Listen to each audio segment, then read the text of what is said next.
Assalamualaikum warahmatullahi wabarakatuh. Perkenalkan, saya Santika Sari dari SD 18D Universitas Buana Perjuangan Karawang. Dosen pengampu Bapak Andes Safarandes Asmara. Nah, hari ini kita akan belajar tentang sistem peredaran darah. Nah, apa kalian tahu apa itu sistem peredaran darah? Sistem peredaran darah atau yang juga sering disebut sebagai sistem sirkulasi adalah suatu sistem yang mengangkut atau mendistribusi berbagai zat dalam tubuh.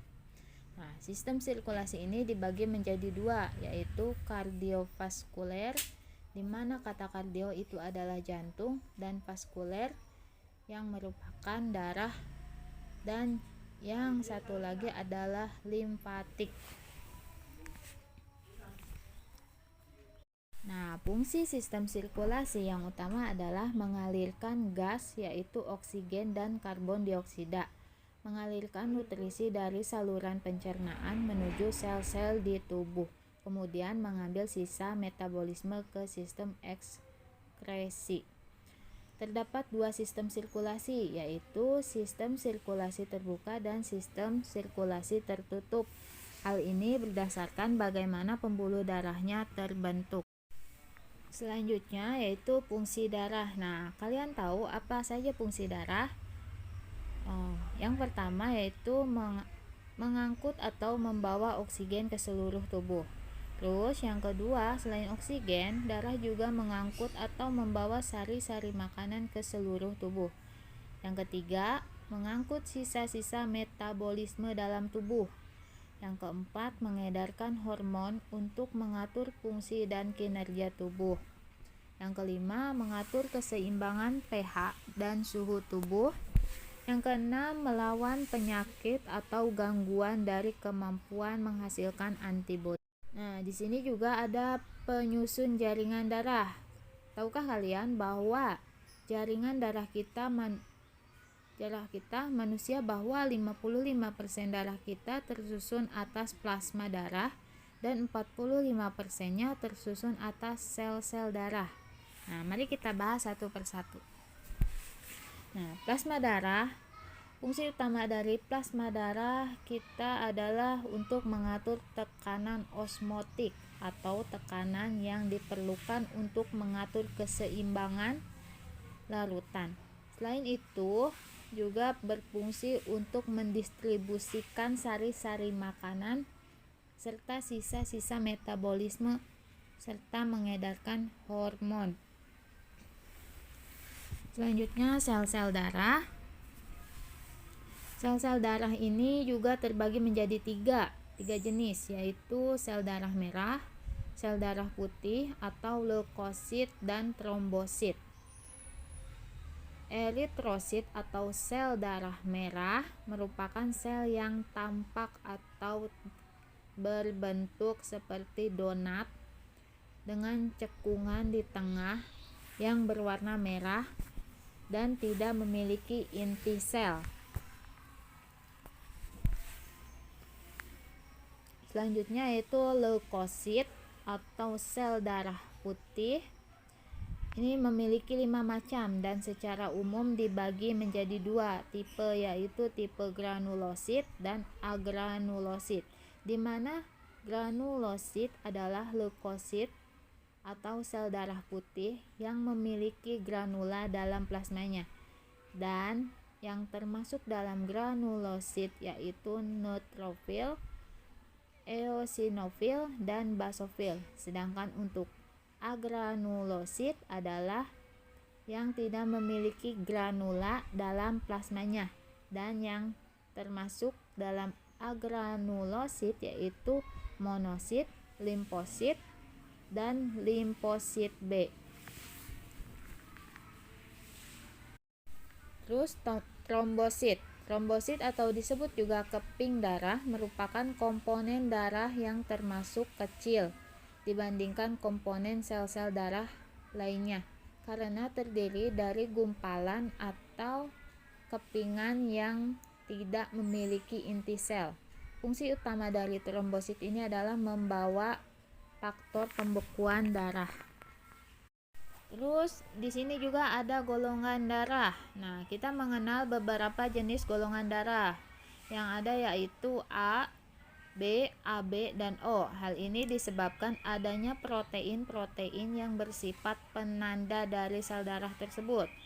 Contohnya, misalnya kalian punya golongan darah A, maka sel darah kalian juga memiliki molekul antigen A yang nantinya akan dikenali oleh antibodi. Begitu juga dengan yang memiliki golongan darah B. Nah, bagaimana dengan yang AB? Artinya darah memiliki antigen B dan antigen A. Sedangkan untuk golongan darah O berarti tidak memiliki antigen A maupun antigen B. Selanjutnya ini organ-organ dalam sistem peredaran darah. Nah, kalian pasti sudah tahu kan kalau darah yang mengalir dalam tubuh kita ini dipompa oleh jantung dan disebarkan ke seluruh tubuh oleh pembuluh darah. Oleh karena itu, mari kita bahas satu persatu dari organ yang berperan dalam sistem peredaran darah. Pertama, jantung. Jantung manusia memiliki 4 katup, di mana terbagi sebagai jantung sebelah kanan dan di atrium kanan bawah dan vertikal atau bilik kanan atas. Begitu juga di sebelah kirinya, di mana fungsi dari serambi adalah menerima darah dari seluruh tubuh dan fungsi dari bilik adalah memompa darah keluar jantung. Jantung kita ini berfungsi untuk memompa darah ke seluruh tubuh kita dan dibungkus oleh membran perikardium.